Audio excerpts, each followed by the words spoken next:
Irmãos, então nós vamos dar início aqui, na verdade, dar continuidade, né, aos nossos estudos aqui nos 10 mandamentos. Na semana passada, então, eu finalizei o 5º mandamento.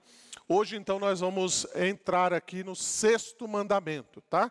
Então, eu espero aí que a gente possa ter um tempo aqui também de aprendizado a respeito, então, desse 6º mandamento. Eu queria só dar aqui uma palavra de incentivo aos irmãos, no seguinte sentido, né? Às vezes, irmãos, na nossa escola dominical, o assunto, às vezes, ele vai se desdobrando, né? Ele vai criando algumas outras circunstâncias. Às vezes, algum irmão tem alguma dúvida a respeito desse assunto, né? Eu sei que, às vezes, o assunto é um pouco mais delicado, ou ele requer um pouco mais de esclarecimento, né? Eu não vou nem dizer que o assunto é polêmico, porque, na verdade, não é polêmico, né? A gente, às vezes, que não tem uma compreensão clara a respeito daquilo que Deus fala na sua palavra a respeito dessas coisas. Mas eu queria incentivar os irmãos, né? Aqui a gente tenha, de fato, um tempo de aprendizado. Às vezes a gente pode estender um pouco mais, e isso às vezes se faz necessário, né, para a gente gastar um pouco mais de tempo. E também incentivar os irmãos, né, que os irmãos tenham uma compreensão clara daquilo que muitas vezes é dito por alguém, né? Às vezes a intenção não é ofender, às vezes a intenção não é confrontar ninguém, mas às vezes isso faz parte do nosso crescimento espiritual, né? Então às vezes a gente coloca algumas coisas. Então não quero que às vezes os irmãos saiam chateados, aborrecidos, né? Achando que de repente a gente está colocando alguma coisa assim para confrontar alguém ou confrontar pessoas, mas na verdade esse tudo faz parte de um processo de aprendizado, né? Um processo então de amadurecimento. E amadurecer às vezes dói, não é?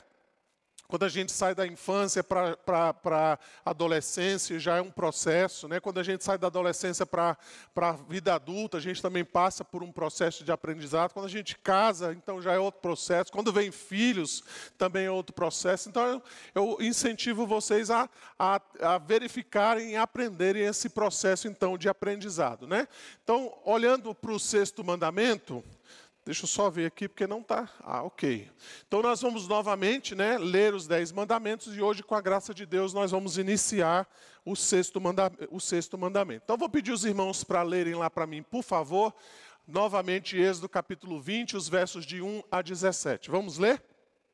Então...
Mas o 7º dia é o sábado do Senhor, teu Deus. Não farás nenhum trabalho, nem tu, nem o teu filho, nem a tua filha, nem o teu servo, nem a tua serva, nem o teu animal, nem o forasteiro das portas para dentro, porque em 6 dias os céus e a terra, o mar e tudo o que neles há, e ao 7º dia descansou. Por isso o Senhor abençoou o dia de sábado e o santificou. Deixa eu só voltar aqui. Opa, vamos lá. Para que se prolonguem os teus dias na terra que o Senhor teu Deus te dá. Não matarás, não adulterarás, não furtarás, não dirás falso testemunho contra o teu próximo, não cobiçarás a casa do teu próximo, Não cobiçarás a mulher do teu próximo, nem o seu servo, nem a sua serva, nem o seu boi, nem o seu jumento, nem coisa alguma que pertença ao seu próximo. Então esse mandamento, né, o sexto mandamento, ele está no verso de número 13, né, e também Deuteronômio 5:17, tá, irmãos? Eu coloquei ele 16, mas a verdade é 17. Então o mandamento é esse, né, dentre aqueles que são os mandamentos mais curtos, né? Este então é aquele mandamento primeiro que é dos curtos, né? Não matarás, tá?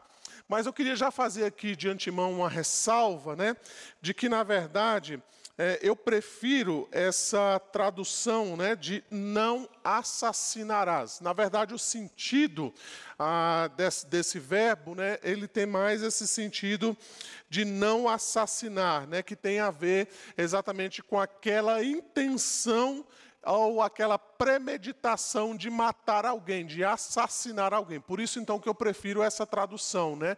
Não assassinarás. Embora a nossa tradução venha com não matarás, então eu quero já deixar claro aqui para os irmãos, né?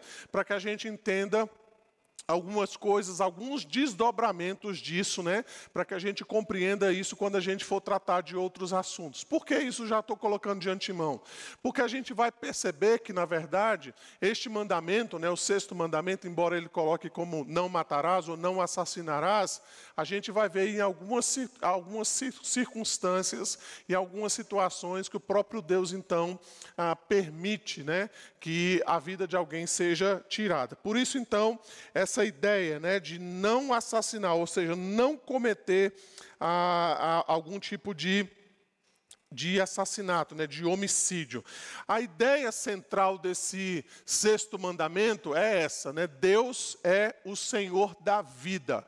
Isso é muito importante a gente ter essa compreensão logo aqui de cara, exatamente porque nós vamos tratar de alguns assuntos aqui e que de repente, se a gente não tem uma compreensão clara, a gente pode acabar tirando o foco daquilo que de fato é importante para aquilo que às vezes a gente acha que é injusto, é secundário. Por isso, então, a ideia do sexto mandamento é essa, né? A ideia é de que Deus é o Senhor da vida, tá? Então veja, por exemplo, alguns textos, né? Eu quero só mencionar aqui alguns para vocês. Por exemplo, quando você lê Gênesis capítulo 1, verso de número 20, né? Você vai ver que Deus encheu as águas, e essas águas, então, elas foram povoadas de enxames de seres viventes. Então veja que na própria criação, você percebe claramente que Deus dá vida a todas as coisas. Você vai encontrar, por exemplo, né, no capítulo 1 também de Gênesis, no verso 30, se você quiser acompanhar, você vai ver então que Deus dá fôlego de vida a todas as suas criaturas. Então percebam, irmãos, que a vida, ela parte, ou ela vem, ou a fonte da vida é o próprio Deus, né? Deus, então, dá vida a todas as coisas. Quando você olha, por exemplo, o capítulo 2, o verso 7, ali você vai encontrar essa frase, né? Que Deus soprou nas narinas do homem o fôlego de vida e o homem passou a ser alma vivente. Então pense, né? Naquele ser humano feito de barro, que estava ali moldado, né, como um vaso mesmo de barro, sem vida, né, inanimado, mas ele passou a ter vida a partir de quando? Né? A partir do momento que Deus deu esse fôlego de vida a ele. Olha que coisa interessante, não é? Então veja, mais uma vez, eu tenho falado isso aqui na quarta-feira, veja como é difícil sustentar uma vida sem Deus. Como é difícil você sustentar o ateísmo, porque a própria vida que nós temos, ela parte de Deus. Se Deus simplesmente tirar a nossa vida, nós simplesmente deixamos de existir, simples assim, né? Mas isso que a gente precisa ter essa compreensão. Das duas árvores que existiam no Jardim do Éden, uma era a árvore da vida, né? Então, uma dessas árvores era a árvore da vida. Tá? Veja que o contrário da vida é o quê?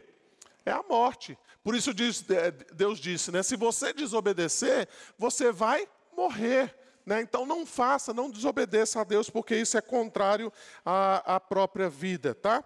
Então veja essas expressões, esses textos, né, que trazem então essa ideia central do sexto mandamento. Então grave isso hoje. Tá? Se você não gravar o resto, mas grave isso, porque isso vai ser importante para a gente compreender outras questões, né, mais, digamos assim, mais difíceis, né, quando a gente for tratar do sexto mandamento. Então, Deus é o Senhor da vida. A vida para Deus custa algo caro. A vida para Deus é algo precioso. A vida para Deus é algo que diz respeito à sua própria existência, né? Porque é Deus quem dá a vida ao ser humano. Além disso, então, nós devemos mencionar que o sentido de vida diz respeito, então, à nossa comunhão com Deus. Veja, por exemplo, eu vou pedir alguém para abrir, por favor, o texto de João 3, os versos 15 e 16. Vou pedir aqui a Ana Cláudia, para a gente poder seguir uma ordem, né? Vou pedir a Ana Cláudia para ler para nós, por favor, João 3, 15 e 16. Vou pedir ali a dona Joemi para abrir João 4, 14, dona Joemi, por favor. Vou pedir ali o Júnior, João 5, 26, Júnior.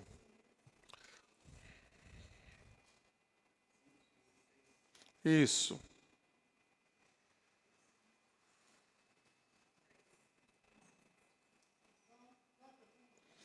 O da senhora é João 4, 14.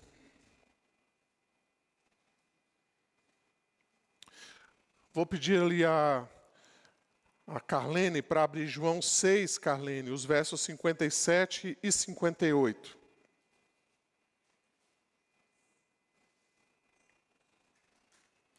Pode ler, Ana Cláudia, bem alto para nós, por favor. Para que todo que nele crê tenha vida eterna.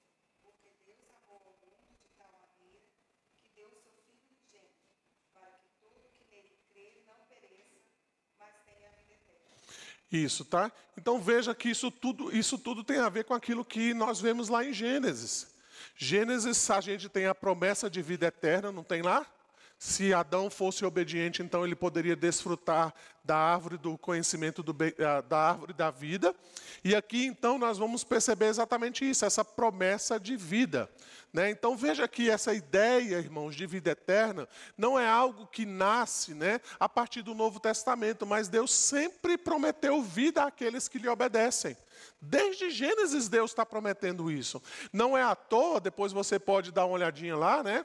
Eu vou deixar em aberto exatamente para que você vasculhe lá em Apocalipse. Você vai ver lá que existe a árvore da vida, né? Então, mesmo na consumação, Deus está reafirmando a mesma coisa. Eu sou o Senhor da vida e eu ofereço vida a vocês. Deus está falando isso o tempo todo, desde Gênesis capítulo 1. Veja ainda João 4, 14. Dona Joemi, por favor. Aquele, porém, que beber da água que eu lhe der, nunca mais terá sede. Pelo contrário, a água que eu lhe der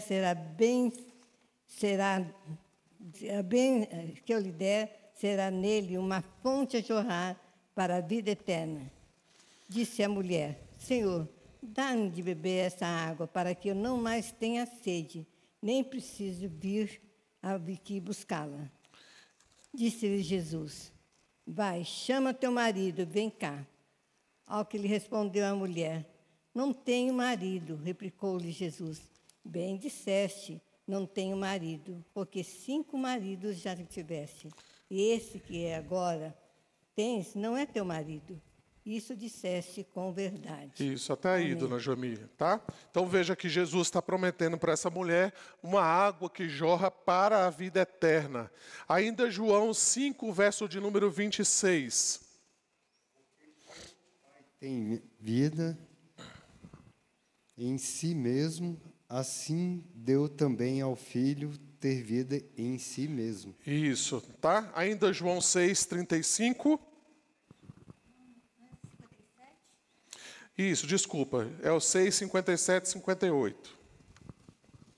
Assim como o Pai que vive me enviou, igualmente eu vivo pelo Pai. Também quem de mim se alimenta, por mim viverá. Este é o pão que desceu do céu, em nada semelhante àquele que os vossos pais comeram, e contudo morreram.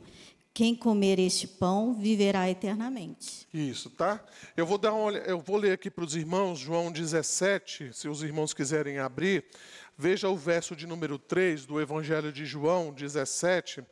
O verso 3 nós encontramos assim: e a vida eterna é esta, que te conheçam a ti, o único Deus verdadeiro, e a Jesus Cristo, a quem enviaste. Então veja aí que Jesus, ele menciona que ter vida eterna é ter comunhão com Deus, é conhecer Jesus Cristo, é conhecer Deus como sendo o único e verdadeiro Deus. O contrário é a mesma coisa. Quando nós conhecemos Deus como o único e verdadeiro Deus e a Jesus Cristo, nós temos a vida eterna. Então percebam, irmãos, que uma coisa está entrelaçada à outra. A vida eterna, então, que Deus nos oferece, não é algo que nós pensamos apenas no futuro, na consumação dos séculos, quando nós chegarmos na glória, mas é uma vida eterna que nós começamos a desfrutar aqui e agora. Através de quê? Através de uma comunhão com Deus. Através, então, de uma vida, então, de comunhão com o Senhor, reconhecendo então Deus como único e verdadeiro Deus. Então, não caia nessa lorota, não é?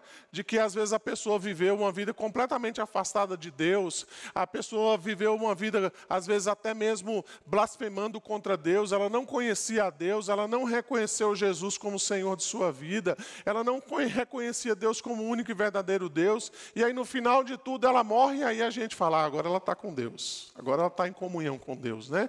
Isso é discrepante, isso não se encontra, né? Não encontra base nas páginas das Escrituras, né? Ter comunhão com Deus é ter vida eterna e vice-versa. Então é isso, né, que está sendo colocado aqui. Então veja que isso faz sentido a respeito então do sexto mandamento. A gente vai perceber isso exatamente porque aquele que tem comunhão com Deus e reconhece então Deus como sendo então o autor da vida, o Senhor da vida, ele vai perceber então o quanto é importante então valorizar a vida. Então veja que uma coisa que a gente julga como sendo algo espiritual, de uma comunhão com Deus, a gente pensa, não, isso tem a ver apenas com algo transcendental, vertical, né? Isso está simplesmente no campo das ideias. A gente pensa que isso é algo filosófico, que foge à prática da vida. Não, na verdade é algo prático.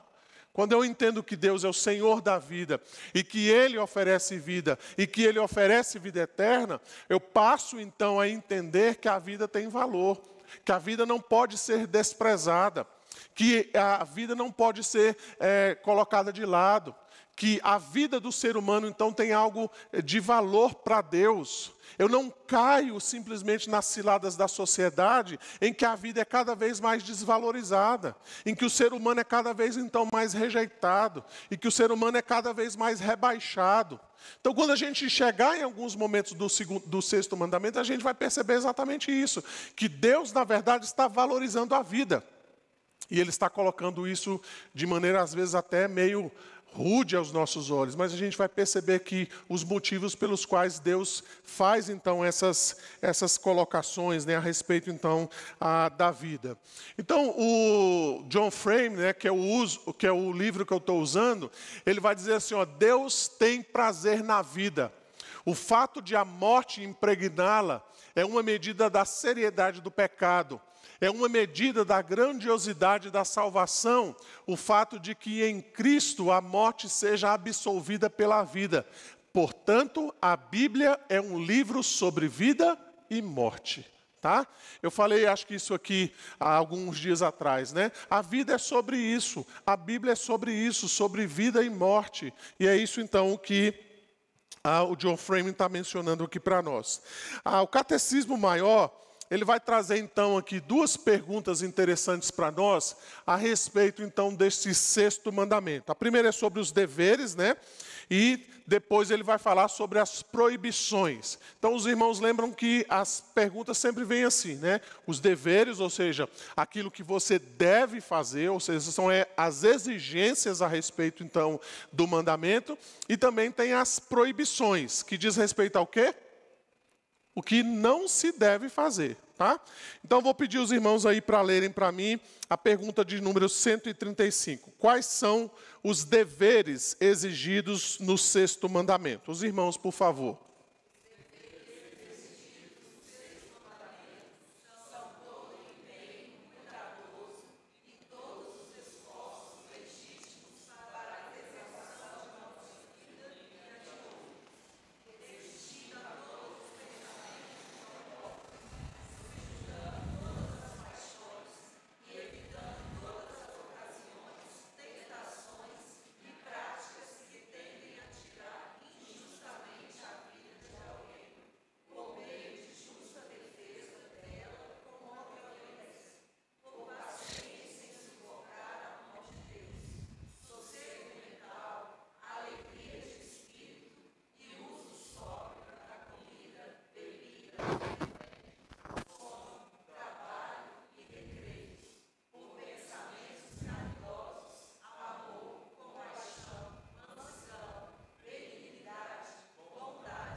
Isso, então você está percebendo aí que a resposta então do catecismo maior, ela está dizendo em algumas partes, né, que você pode matar alguém sem dar nenhum tiro, sem dar nenhuma facada. Você não precisa nem comparecer à delegacia para prestar depoimento, né? Você não vai cumprir nenhuma pena na cadeia, no presídio aqui de Brasília, ou no presídio feminino, se for o caso, né?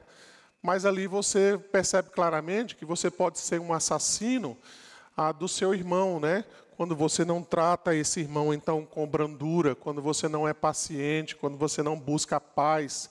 Então, a gente vai dar uma olhadinha nisso, né? A gente vai perceber, então, que o sexto mandamento tem mais a ver com isso. Mas olha como isso é interessante, isso se desdobra quando a gente percebe, por exemplo, em Deuteronômio 22, o verso de número 8, nós vamos encontrar assim, né? Deuteronômio 22, 8. Quando edificares uma casa nova, far-lhe-ás no terraço um parapeito, para que nela não ponhas culpa de sangue, se alguém de algum modo cair dela. Por que Moisés está dizendo, olha, quando você edificar lá a sua casa, você tem que fazer o parapeito lá, o terraço, você faz um parapeito para a coisa se tornar segura. Por quê? Porque se de repente você é descuidado nisso, né, você pode então acabar infligindo no sexto mandamento. Mesmo que você não vá lá e empurre a pessoa do parapeito para ela cair, mas o fato de que você foi descuidado com relação a isso, você pode infligir exatamente no sexto mandamento, ou seja, você não foi cuidadoso com a vida. Então percebam, irmãos, que o sexto mandamento, ele diz para nós que não é o fato de você ir lá prontamente, né, e atentar contra a vida de alguém que você é considerado assassino. Mas do outro lado, quando você não faz e não cria circunstâncias exatamente para proteger a vida de alguém, você também pode ser enquadrado no sexto mandamento. Né? Então vejam que o mandamento tem isso, né? Não só aquilo que é proibido, mas aquilo que também é exigido de nós. E a gente está vendo algo claro a respeito então disso, né? Veja, por exemplo, quando nós encontramos lá em 1 Samuel 24, verso 12, nós encontramos assim, julgue o Senhor entre mim e ti, e vingue-me o Senhor a teu respeito, porém a minha mão não será contra ti. Aqui, então, está sendo dito exatamente isso, né? Que até mesmo em situações em que a gente gostaria de se vingar, a gente deixa isso por conta de Deus, porque, de fato, a gente não quer infringir nessas questões do sexto mandamento. Então, vejam, irmãos, que tudo isso, né, tem a ver com aquilo que o sexto mandamento coloca para nós. Veja, por exemplo, né, quando o sexto mandamento fala sobre a questão do trabalho, Nós encontramos desdobramento nisso quando a gente vê o Salmo 127, o verso 2, diz assim: inútil vos será levantar de madrugada, repousar à tarde, comer o pão que penosamente granjeastes. Aos seus amados ele o dá enquanto dormem. Então veja que o sexto mandamento também nos ensina isso, né? A nós cuidarmos do nosso próprio corpo. Através de quê? Através de um descanso, né? Aqui foi mencionado através então de comida. Então veja que novamente, irmãos, embora a gente pense que o sexto mandamento está longe de nós, o sexto mandamento, quando a gente então valoriza a vida, isso vai influenciar naquilo que você põe no seu carrinho de supermercado no início do mês. Então você vai perceber exatamente de que você precisa ter um cuidado com o seu corpo, porque se você não cuidar do seu corpo, você está cometendo um suicídio aos poucos, né? Quando você não cuida do seu corpo, quando você come mal, quando você trabalha muito, quando você dorme mal, então você está infligindo contra o seu próprio corpo, você está infligindo contra a sua própria vida.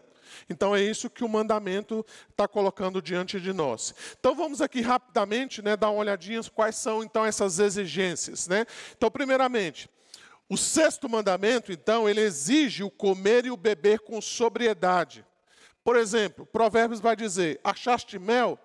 Come apenas o que te basta, para que não te fartes dele e venha a vomitá-lo. Você vai no churrasco, come aquilo que te farta. Você vai numa pizzaria, não coma além. Você vai então no rodízio, cuidado com a boca, né? Você vai então numa lanchonete, não peça o maior sanduíche. É isso que Provérbios poderia ser atualizado aqui para nós. Por quê? Ele está dizendo exatamente porque isso pode trazer prejuízos ao nosso corpo. Ainda Provérbios 25, verso 27, vai dizer: comer muito mel não é bom. Assim, procurar a própria honra não é honra. Então, se a gente pudesse atualizar aqui novamente, né? Comer muito churrasco não é bom. Né? Comer muita picanha não é bom. Ainda Timóteo, Paulo vai descrever lá em 1 Timóteo 5, 23, ele vai dizer: não continues a beber somente água, usa um pouco de vinho por causa do teu estômago e das tuas frequentes enfermidades. Então aqui Paulo está instruindo esse jovem pastor para que ele cuide então da sua saúde, para que ele cuide então do seu corpo. Além disso então, o sexto mandamento, ele exige de nós o uso apropriado de remédios para o alívio de sofrimento e da prolongação da vida. Veja, por exemplo, Isaías 38, verso 21. Vou pedir aqui o Ariston para ler para mim, por favor, Ariston. Isaías 38, o verso de número 21.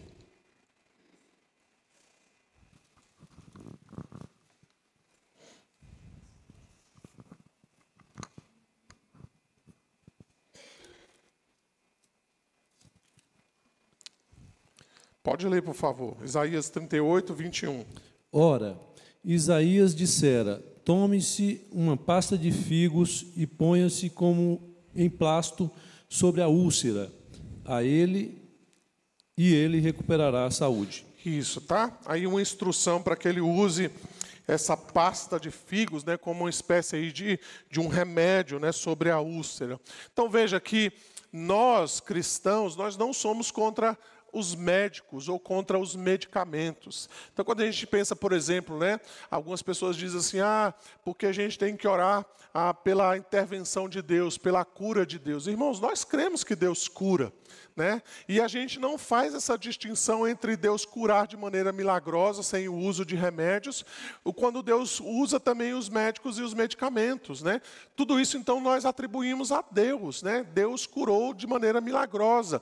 Mesmo quando alguém se submete a uma cirurgia, ou quando alguém faz uso de remédios, nós atribuímos isso a Deus. Deus agiu de maneira milagrosa, Deus agiu então de maneira poderosa nessa situação. Então veja que o sexto mandamento também tem a ver com isso.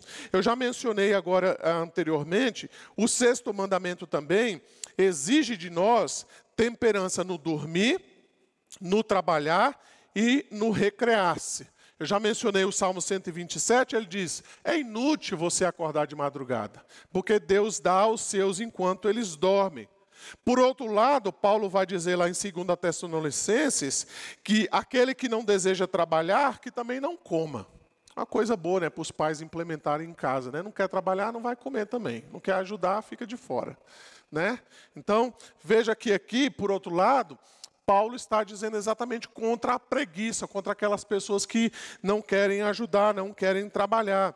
Veja que interessante, nós encontramos em Provérbios 16, 26, ali Salomão vai dizer assim: a fome do trabalhador o faz trabalhar, porque a sua boca a isso o incita.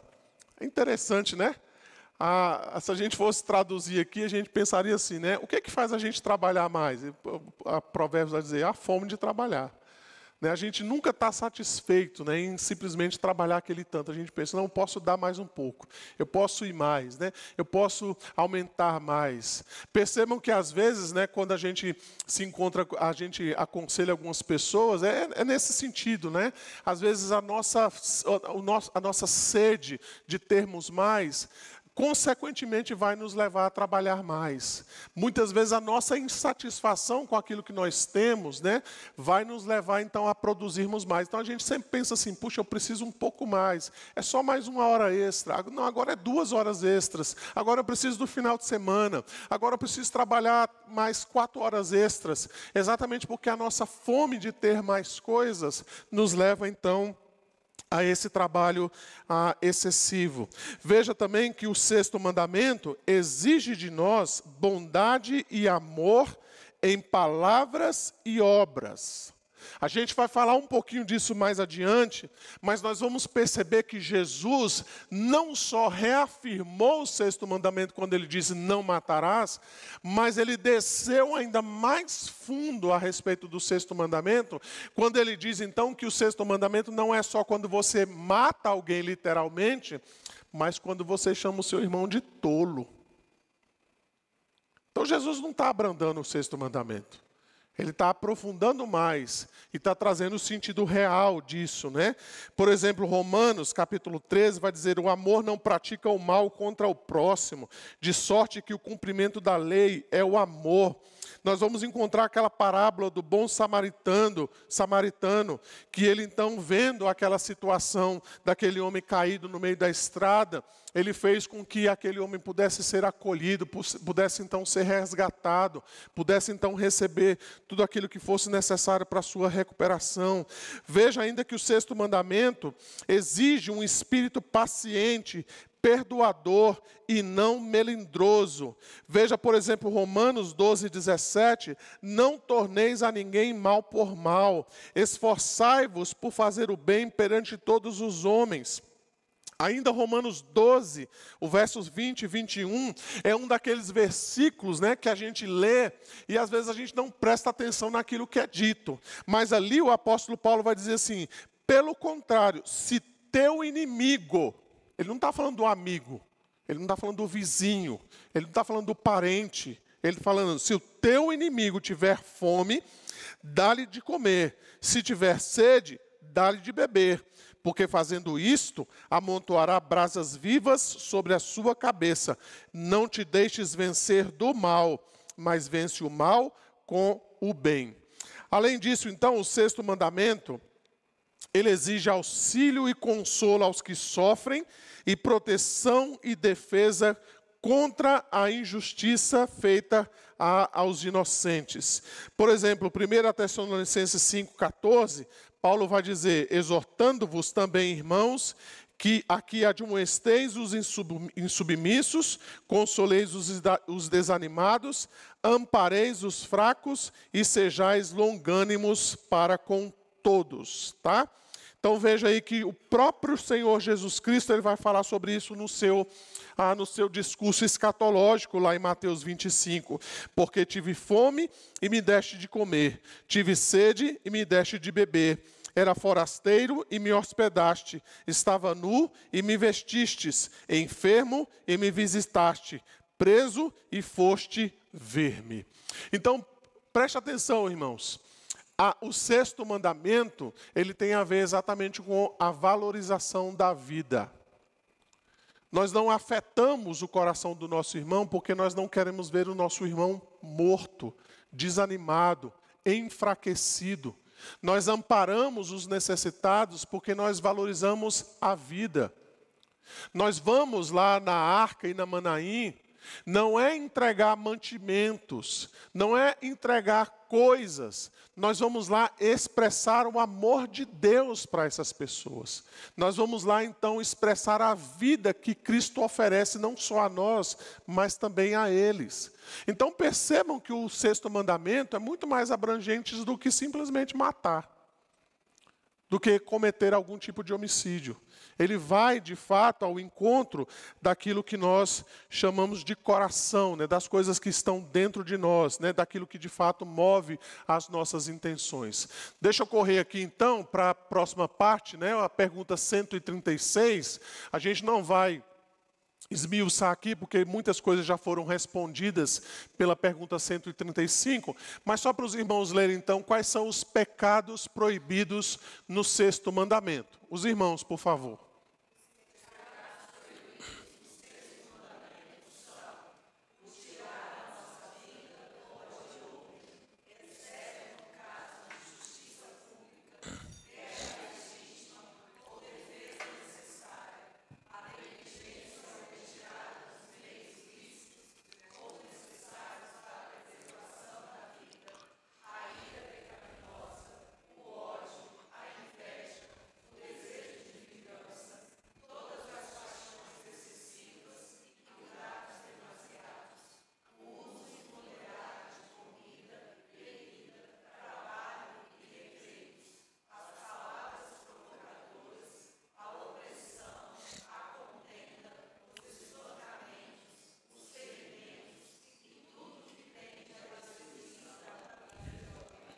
Isso, então nós já vimos essas questões em alguns versículos que eu respondi na pergunta 135, né? Mas a gente vai tentar falar de algumas dessas questões aí no decorrer do 6º mandamento. Então, para a gente poder partir aqui para a nossa conclusão, né? Primeiramente, então, nós podemos afirmar que a Bíblia, ela dá especial valor à vida do homem. Então, o pastor Charlie Hodge, ele vai dizer, em primeiro lugar, porque ele foi criado à imagem de Deus. Então, veja, o valor da vida está no fato de que o homem foi criado à imagem de Deus. Irmãos, isso independe do status social. Isso independe das circunstâncias em que a pessoa vive. Isso mostra e revela para nós a profundidade que o pecado traz sobre a vida do homem. Por quê? Porque ele mancha, ele distorce, ele destoa aquilo que Deus criou perfeito. Então, vale a pena eu mencionar aqui de novo, irmãos, quando o pecado, então, atinge o ser humano, ele atinge indiretamente a Deus, porque nós somos a obra sublime da sua criação. Por isso que quando nós vemos na nossa sociedade as pessoas vivendo vidas completamente distorcidas, quando a gente vê essa maluquice, né, do mundo em que nós vivemos, isso não é só um problema social, mas é sobretudo um problema espiritual, porque a sociedade atinge a própria criação de Deus, transformando homens e mulheres da forma como têm sido transformadas. Ele vai continuar dizendo, ele não só é como Deus nos elementos essenciais de sua natureza, mas também é representante de Deus sobre a terra. Uma indignidade ou dano infligido a ele é um ato de irreverência para com Deus, é isso que Charlie Hodge está dizendo. Ele vai continuar dizendo o seguinte, né? E segundo, todos os homens são irmãos, são de um só sangue, filhos de um pai comum. Sobre esta base, somos obrigados a amar e a respeitar a todos os homens como homens, e a fazer tudo quanto pudermos, não só para proteger-lhes a vida, mas também para promover seu bem-estar. Por isso, matar é o maior dos crimes que um ser humano pode cometer contra o seu próximo. Então percebam, né, que Charlie Hodge está dizendo exatamente isso, né? De que essas coisas devem chamar a nossa atenção exatamente pelo fato de que nós não somente somos a imagem de Deus, mas nós somos irmãos, né? Nós viemos da mesma geração, do mesmo Deus, do mesmo Pai, né? Falando desse modo geral, né? Além disso, então, eu quero usar aqui a citação de Calvino. Deixa eu só... Passa aí para mim, Lucas, por favor. Calvino vai dizer: quis o Senhor que se levem em consideração estes 2 pontos implantados inerentemente no ser humano, que não só lhes reverenciamos a imagem nele impressa, mas também nele abraçamos nossa própria carne. Logo, não se furtou necessariamente ao crime de homicídio aquele que simplesmente se conteve no derramamento de sangue. Se em ato cometes algo contrário ao bem-estar de outrem, se em tentativas o tramas, se em desejo e intenção o concebes, és tido por culpado de homicídio. Ademais, a não ser que na medida de tua capacidade e oportunidade, te esforces por protegê-lo, estás também a transgredir a lei com essa desumanidade. Portanto, sejamos zelosos e nos esforcemos em relação ao bem-estar da alma, que é ainda muito mais importante diante do Senhor. O que Calvino está dizendo é a mesma coisa que Rod está dizendo. Ele está dizendo para nós o seguinte, que nós não somente cometemos pecado quando tiramos a vida de alguém, como quando ofendemos alguém diretamente, quando nós falamos mal de alguém diretamente, mas ele está dizendo, quando nós temos a possibilidade e a oportunidade de fazer o bem a alguém, nós não fazemos, ele está dizendo, nós incorremos no mesmo erro. Então deixa eu dar um exemplo bem simples para os irmãos. Quando alguém vem falar mal de outra pessoa para nós, e nós asseveramos, e nós complementamos, e nós corroboramos, e nós não defendemos aquela pessoa daquela chamada fofoca, não é?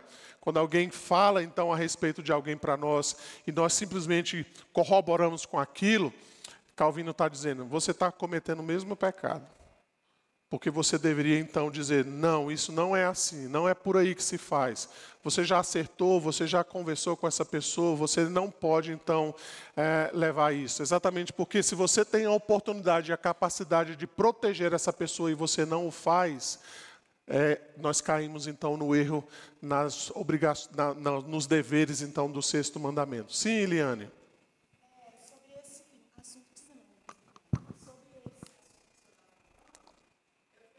Sim.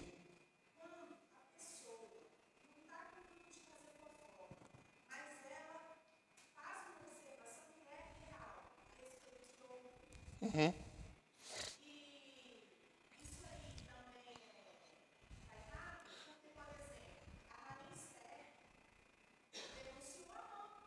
Uhum.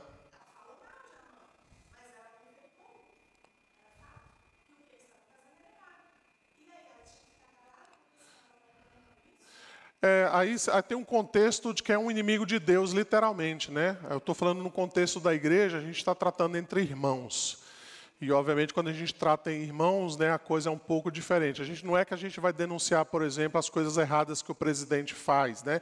Ou defender o presidente pelas coisas erradas que ele faz. O que eu estou querendo dizer é que, muitas vezes, a gente não dá nem a oportunidade para que as outras pessoas digam a sua versão dos fatos, vamos dizer assim, né? E nós muitas vezes nos incorremos exatamente nisso, né? Não dando, inclusive, a oportunidade para que as pessoas se defendam daquilo que elas estão sendo acusadas, né? Então, muitas vezes é isso que acontece, ok?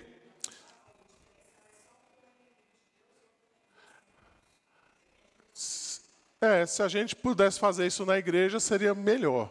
Né? Se a gente pudesse tratar os irmãos com esse mesmo cuidado, né? com esse mesmo zelo, né? Nós poderíamos começar isso na casa de Deus. Né? No caso de Amã, ali era alguém que realmente queria intentar contra o povo de Deus, inclusive levar o povo de Deus à morte. Né? Eu vejo, inclusive, a ação de Esté como alguém que estava trabalhando a favor do próprio povo, né? Não deixando com que Amã fizesse o mal que ele queria fazer contra o povo de Deus. Né? Exatamente. Tá? Sim, Euler.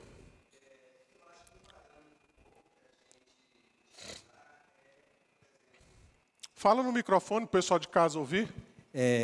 Eu acho que um parâmetro bom que a gente pode utilizar é se isso edifica, né? Então, por exemplo, Tem coisa que acontece e é verdade. Sim. Essa verdade, ela dita, vai ser útil, ela vai ser, né? Isso vai ser útil à comunidade, isso vai ser útil, isso edifica de alguma forma. Eu acho que esse é um parâmetro que nós precisamos de utilizar. Porque em amor nós precisamos de ter essa sabedoria. É verdade. Porque é verdade, é necessário que seja dita, a gente tem que fazer alguns filtros da verdade. Sim. Eu acho que, nesse caso, algumas atitudes que a gente tenha, o que a gente saiba, a gente precisa divulgar, falar, obrigar, mas se isso for útil, se isso edificar o corpo de Deus, o corpo de Cristo. Isso. Pensando nessa questão da vida, o que eu estou querendo dizer é o seguinte, né? O que nós muitas vezes fazemos é da seguinte maneira, né? A gente não pensamos dentro daquilo que o sexto mandamento nos proíbe, nós não pensamos no próximo, né? Às vezes a nossa tendência é exatamente denegrir o próximo, nós não pensamos pró-vida. O que eu estou querendo dizer com isso, né? Não estou dizendo que a gente não deve falar a verdade para o outro, não estou dizendo nada disso, mas nós muitas vezes esquecemos daquilo que o Euler acabou de mencionar, né? Nós não pensamos no outro no sentido da vida, né? Exatamente de trazer essa edificação, trazer essa transformação. O que seria então? É exatamente procurar a pessoa e dizer, olha, eu preciso dizer algumas coisas para você, eu preciso acertar algumas coisas com você. Às vezes os nossos caminhos são caminhos um pouco diferentes, né? A gente prefere às vezes caminho de dizer um para o outro, né? De comunicar um para o outro, e às vezes a gente achando que está fazendo algum bem para o nosso próximo, na verdade a gente não está fazendo bem nenhum, né? Porque às vezes essa pessoa nem está sabendo do que está acontecendo, né? Mas por detrás, né? Entre os irmãos, muita coisa já rolou, né? Muitas águas já passaram. Então o mandamento está dizendo exatamente, a gente tem que pensar na vida do próximo, né? A gente tem que pensar na vida do próximo, né? Então esses cuidados são extremamente necessários. E o que Calvino está dizendo ali, repito, né? Às vezes nós de fato temos a oportunidade de dizer, não, olha, não é por aí. Eu acho que você deve conversar com fulano de tal, eu acho que a coisa não é bem por aí. Você já conversou com essa pessoa? Você já expôs essa situação para ela? Não, nunca conversei com ela, nunca expus isso para ela. Pois é, eu acho que o primeiro passo é você expor isso para ela. É isso que Mateus 18 vai dizer. Procura teu irmão e resolve com ele, primeiro, né? E às vezes nós procuramos os irmãos, né, para fazer qualquer tipo de comentário a respeito disso, tá? Então veja que isso é extremamente importante para nós, ok? Então ainda Calvino vai dizer, né, a vida humana, mais ainda do que outras formas de vida, tem valor único aos olhos de Deus. Tomar uma vida fora dos parâmetros estabelecidos por Ele, portanto, exige uma forma de restituição. Dessa forma, a nação de Israel foi obrigada a organizar sua sociedade em obediência à justiça de Deus e foi obrigada, acima de tudo, a tomar medidas para reduzir o sempre presente perigo do ciclo de violência que ainda hoje ameaça destruir nossas frágeis sociedades. Eu vou falar um pouquinho sobre isso, né, quando eu chegar mais lá na frente, né? Então veja, mesmo o mandamento de não matar, né, de não assassinar, não tirou do povo de Israel, por exemplo, a possibilidade da pena capital.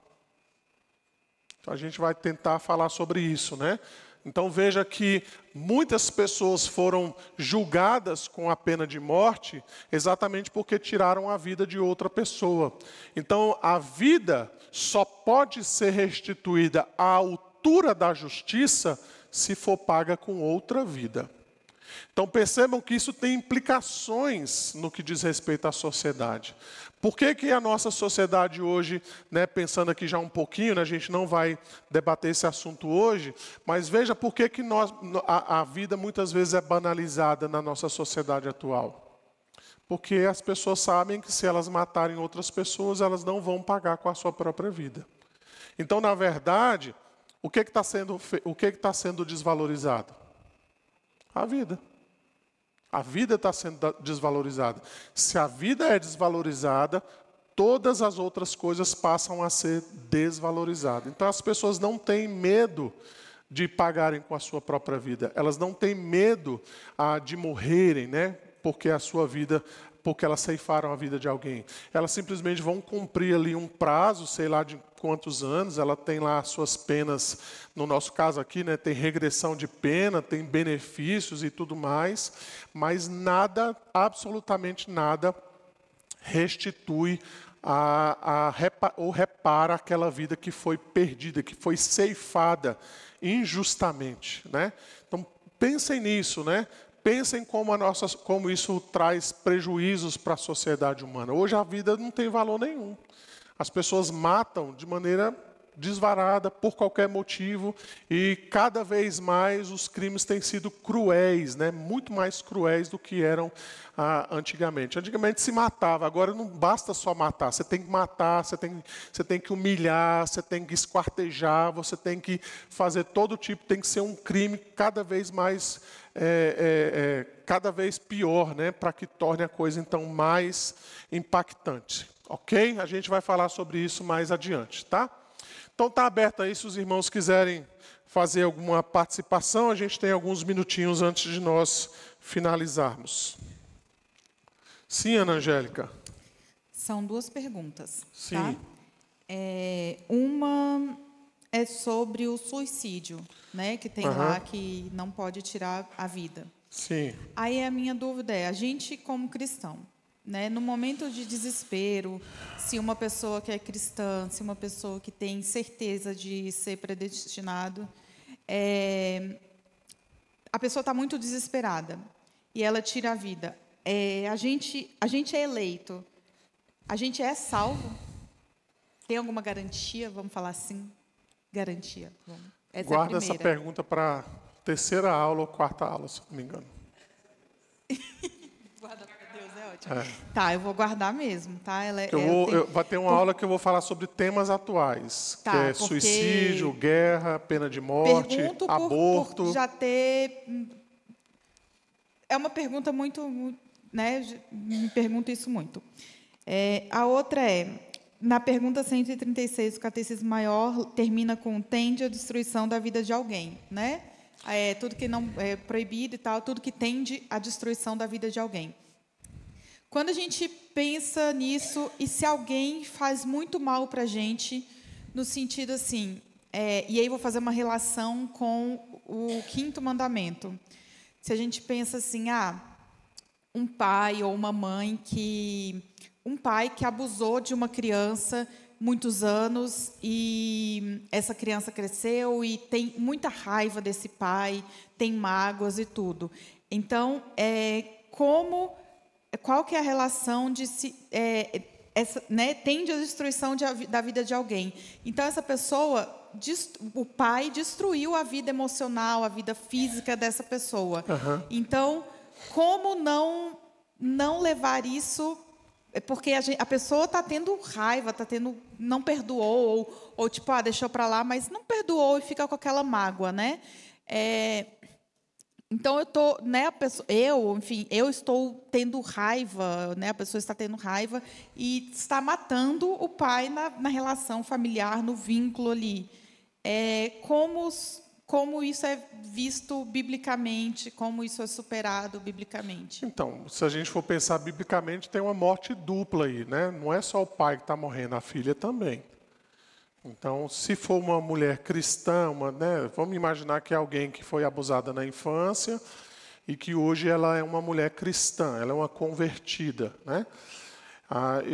O que a Bíblia orienta é que ela deve perdoar o pai. Ela deve conversar com ele, né, se ela tiver a oportunidade de fazer isso, mas o que ela deve fazer é perdoar o pai por causa dessa situação toda que aconteceu, né? Ela deve pedir perdão, deve perdoá-lo, né, ainda que ele não reconheça que cometeu esses atos contra ela, né, no sentido de saber que realmente isso fez mal a ela, mas ela precisa perdoá-lo, né? Ainda que ele não esteja em vida, né, ela precisa, de fato, perdoar o pai dela diante de Deus por isso, né, para que Deus possa trabalhar no coração dela. É uma obra da graça. Não é algo, imagino que não seja algo natural, né, mesmo porque ela não teria essa disposição naturalmente para fazer, né? A nossa disposição é de trazer vingança, de alguma maneira que essa pessoa possa pagar pelo que ele fez, né? Às vezes essas coisas nem tem um julgamento terreno, né? Às vezes esse pai abusou a vida inteira da filha, mas ele nunca foi descoberto, por exemplo. E ela se tornou uma adulta, conseguiu se livrar do pai, né? Saiu. E o pai, às vezes, nunca vai pagar por isso, né? E a filha ou o filho já está numa idade avançada, então ele não vai mexer com isso mais. Então, eu penso que essa pessoa precisa, primeiramente, perdoar o pai, né? A respeito disso. Tá funcionando? Tá. Isso se aplica também, tipo, quando a gente fala tende à destruição da vida de alguém, isso se aplica muito a tudo, no sentido de, tipo, aos filhos que os pais batem, né? Tipo, se eu for uma mãe, né? Se for bater no Daniel, enfim, qualquer coisa assim, né? Mas assim, não a opção que eu faço é não usar da vara, mas é uma opção minha, né? Tem pais que usam, mas assim, e aí tudo isso causa situações que mas se você pensar, por exemplo, na vara, pensa por outro lado, essa expressão, né? Tudo aquilo que tende à destruição da vida de alguém, um pai que não disciplina o filho, ele pode levar o filho à destruição. Porque ele pode simplesmente ser omisso na sua educação e o pai e o filho simplesmente está caminhando para o buraco e o pai está de braço cruzado porque ele não quer ter trabalho com esse filho, porque ele sabe que se ele for começar a mexer com isso, ele vai ter muito trabalho. Então ele também pode simplesmente dizer, não quero, e ele vai levar o filho à destruição também. Não, mas tem outras metodologias que as pessoas podem também escolher, né? Sim, não estou dizendo que é o seu caso. Biblicamente também tem, tipo, educa-se animais com vara, né? Então, se a gente for entrar nessa situação... Não, meu ponto não é esse. Né? O meu ponto o meu ponto não é esse. O meu ponto é que a destruição da vida de alguém, ela pode ter esse sentido que você mencionou. Alguém que também não disciplina o filho, eu não estou dizendo que é com vara ou sem, alguém que não disciplina o filho também pode levar aquela pessoa à destruição. Volto a dizer, quando nós falamos mal de alguém, nós podemos levar essa pessoa à destruição, porque a gente cria uma fofoca, uma coisa falsa sobre aquela pessoa, e a gente às vezes divulga isso para outras pessoas, a gente começa nas nossas conversas, né, a gente começa a divulgar essa informação a respeito dessa pessoa. Mas, por outro lado também, quando alguém vem nos contar a respeito de alguém, uma fofoca sobre alguém, um acontecimento sobre a vida de alguém, e a gente simplesmente consente em ouvir aquilo, e às vezes a gente até, inclusive, ressalta mais ainda aquela situação, nós também estamos contribuindo para a destruição de alguém. Então, o que o sexto mandamento diz era que nós deveríamos dizer, olha, não é por aí, o caminho não é esse, né? Então, vamos encerrar por aqui, eu não quero saber o que você já conversou com essa pessoa, você já expôs isso para ela, né? Você já teve a oportunidade de sentar com essa pessoa e acertar sobre isso, né? Então, são essas duas vias que muitas vezes nós precisamos perceber, tá? Da aplicação aí do mandamento. Respondi a segunda pergunta que você fez? Qual era mesmo? Ok. Isso. Iliane ali, Lucas.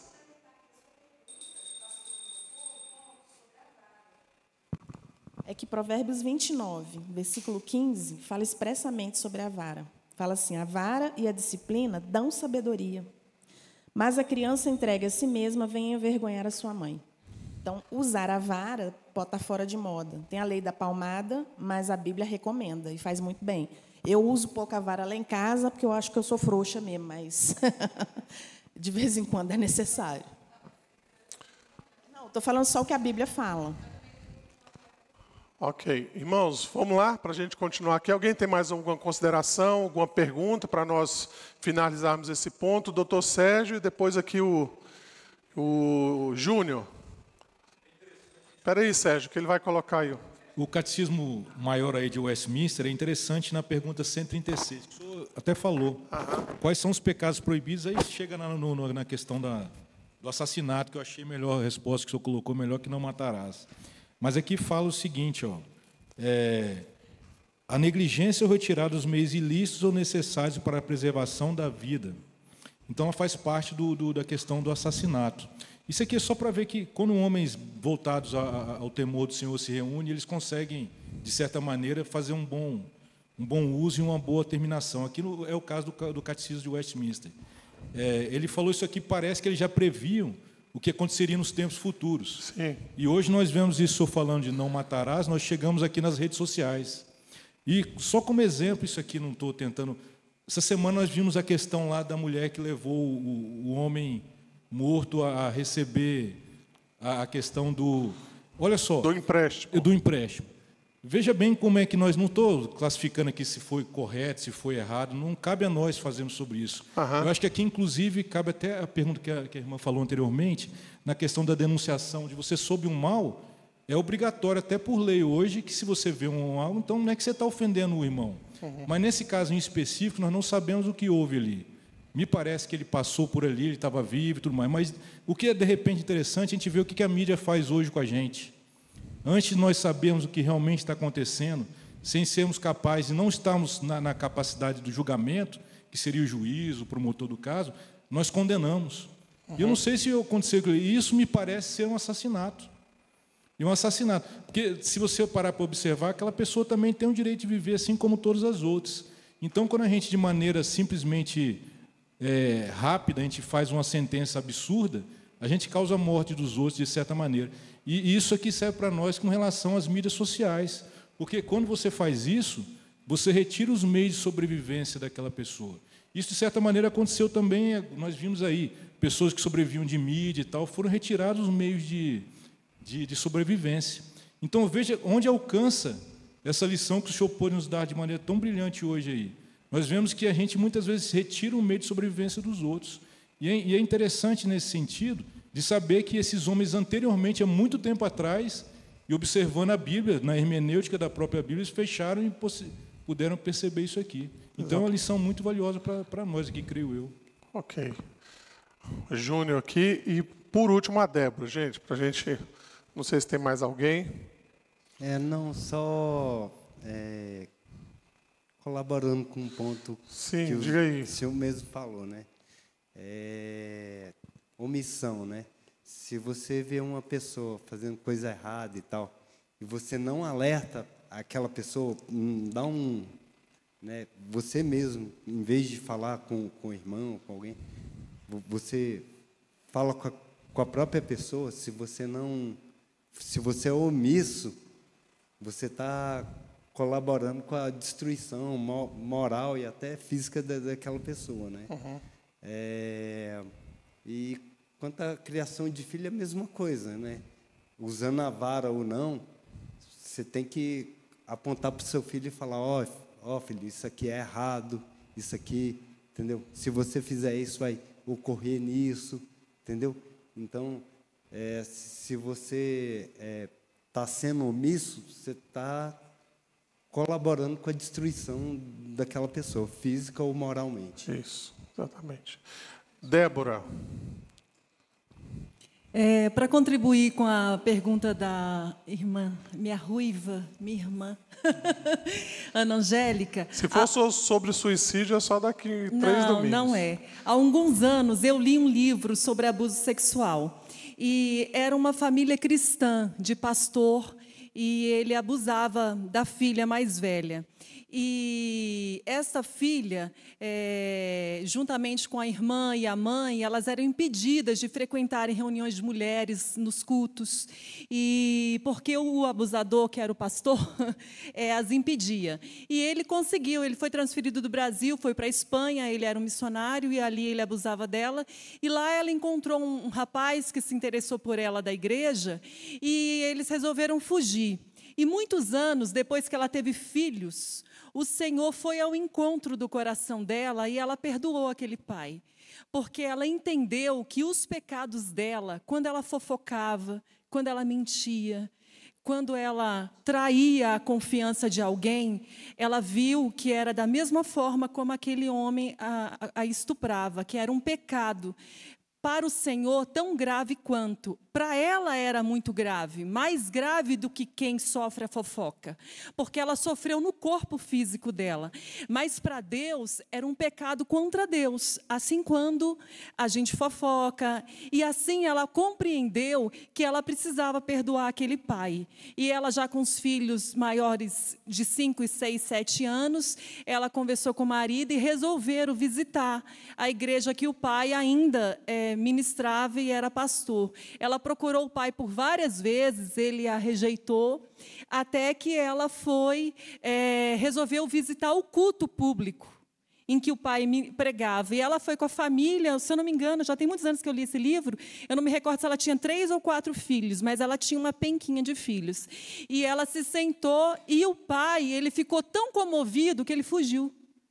Ele não tinha pregado e ele não pregou, não teve culto público naquele dia. E o pai não a perdoou. Ela o procurou por anos e o pai não a perdoou. Então, Ana Angélica, eu entendo o seguinte: essa relação de abuso sexual, tanto o abusador quanto a abusada precisam pedir perdão a Deus, né? E é uma relação com Deus maior do que com a própria figura dos abusos, né? Então, eu entendo que quando a gente peca, a gente não peca somente contra a pessoa física, a gente peca primeiramente contra o Senhor. Aí eu espero que tenha contribuído de alguma forma.